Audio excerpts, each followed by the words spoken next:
one thing we know now from brain research, but those of us who have been practicing expressive art therapies for years have known this before science knew it.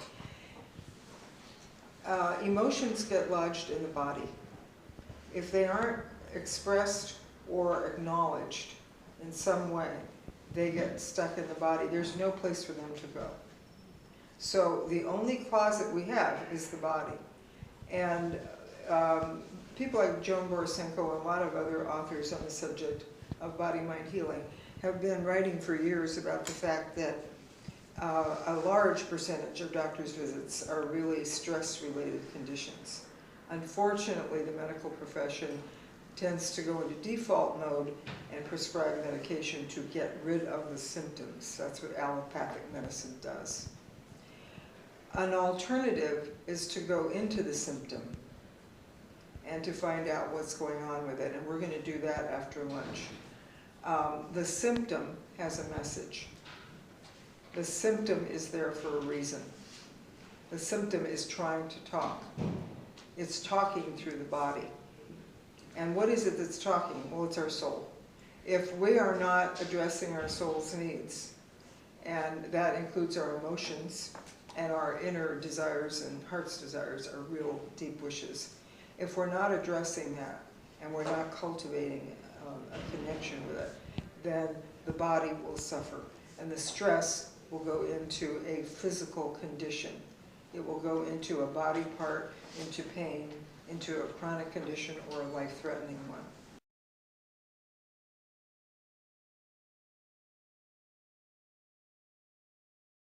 And I want to read for you a dialogue from the Creative Journal that was written by one of my very first students. I had two students who I want to credit for my insight into how the body stores emotions, because I didn't expect to discover this. I knew it from my own experience that I had healed myself, but I didn't know that it would work with other people. And I was a little leery because I had been doing it myself, and I thought, well, what about other people? Will they get the same kind of results I did? And I'm going to go to the old edition because I remember the page number on that. Things have changed a little bit, and I'm going to have to memorize those page numbers. This woman's name was Lucia.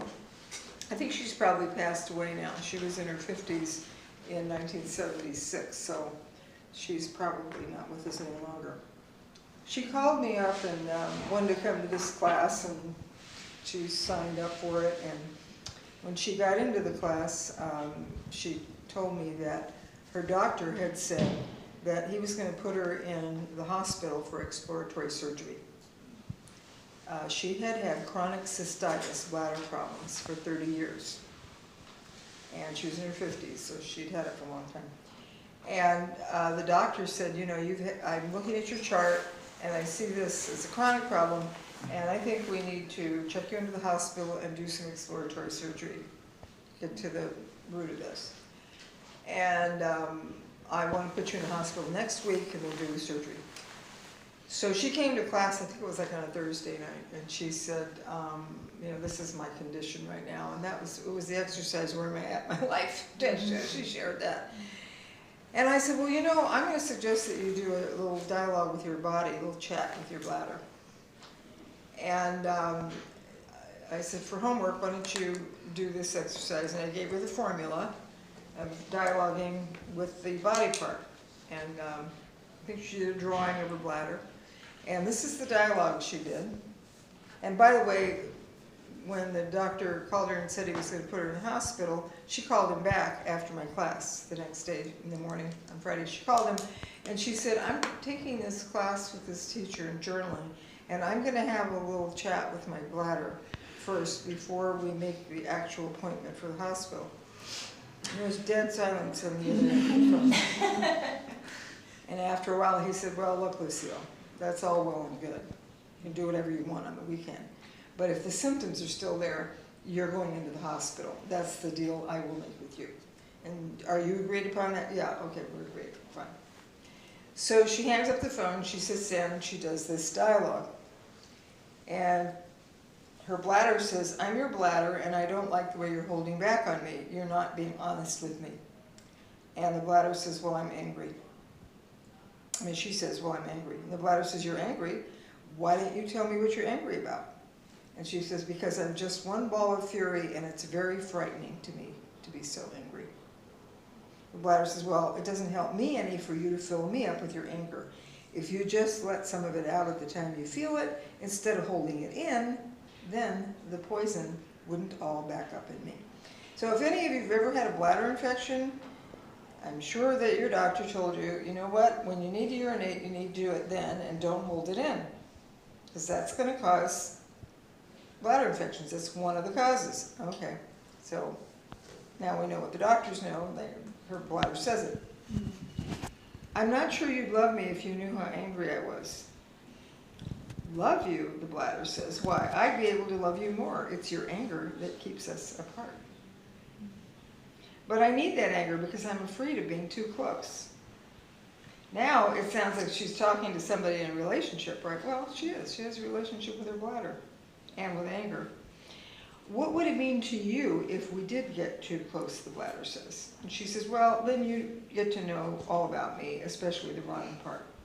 And I remember in the couple of sessions before this happened, her mentioning something about she had a bad bladder and she'd get up in the middle of class and go to the restroom. And the bladder says, I don't know about any rotten part. And she says, well, I know you don't, but I do, and I have to live with it every day of my life. So now we're talking about her inner critic. Her inner critic has talked her into believing that she's got some bad parts and she has to live with that.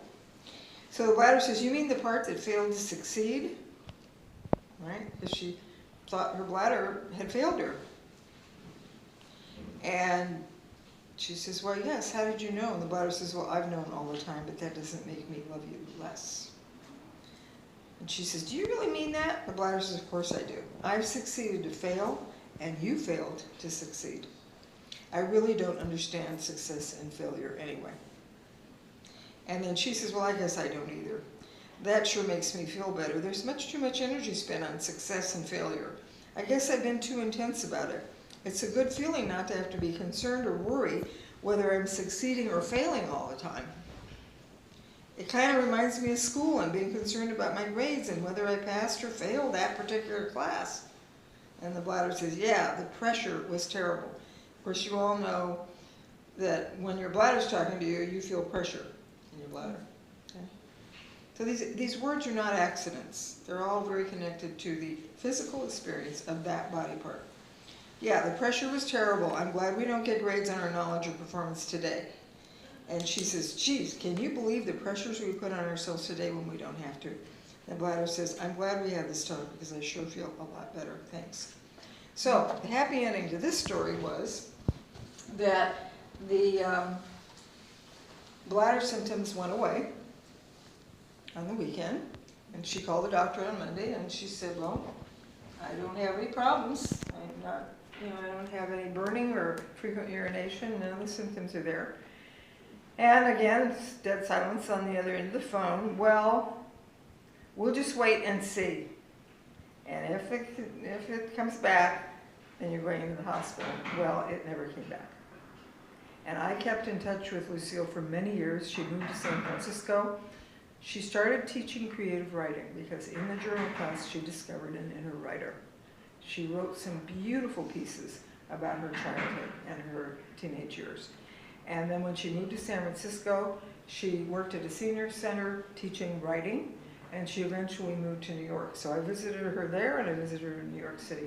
And she was in a movie called Acting Our Age about older women, and she was one of the featured women. There was a big premiere of the movie in San Francisco. I went to the premiere, and she was just as happy as could be, and was living an incredibly wonderful life, very creative. Her husband had passed away after she took the journal class, and she told me herself that the journaling absolutely got her through the whole process of his illness and what happened afterwards, and adjusting to being a single woman.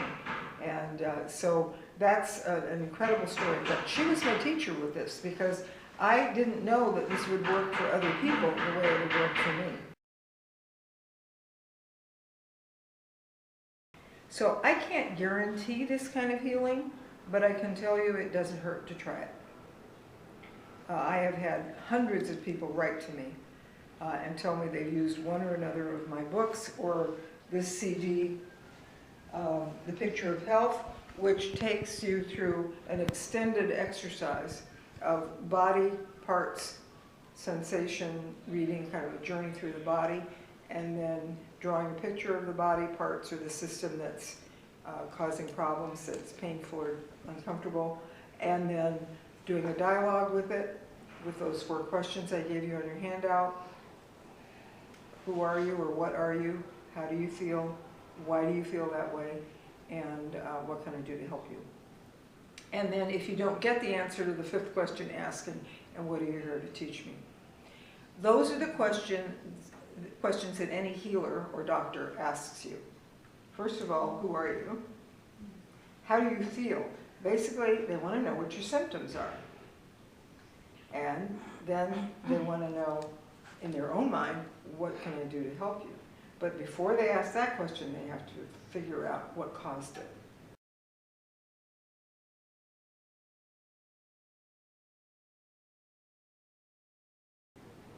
Now, allopathic medicine looks at the physical causes. They don't pay attention to the psychological causes. And that's what we're missing here. And so if you don't get to the psychological cause, yeah, you can get surgery and you can get medication and all that kind of stuff from outside. But if you haven't gotten to the psychological, emotional cause, what emotion is stuffed in that body part? What is unspoken that is hiding in that body part? That body part is simply talking to you in the language it speaks, which is physical sensations. And where do we tune into that? The right brain. The right brain specializes in the awareness of physical sensations in the body. It specializes in emotions. There's a part of the brain that allows us to express emotions. How do we do it? Well, when we're talking, if somebody came in the room and said fire in a very ho-hum voice, you wouldn't take it seriously, would you? Just like, fire. Yeah, and so what? But if they came in and said, fire! You'd be out of your chair and out of this building in a heartbeat. What's the difference? The emotional expression. And without that, we are missing a huge part of our communication. That's all right brain.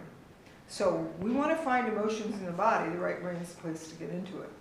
And the non-dominant hand writing, the drawing of the body part with the non-dominant hand is a fantastic tool for getting right into the heart of the matter here. What is it that's stored in that body part? And that's why we have chronic problems in certain parts of the body.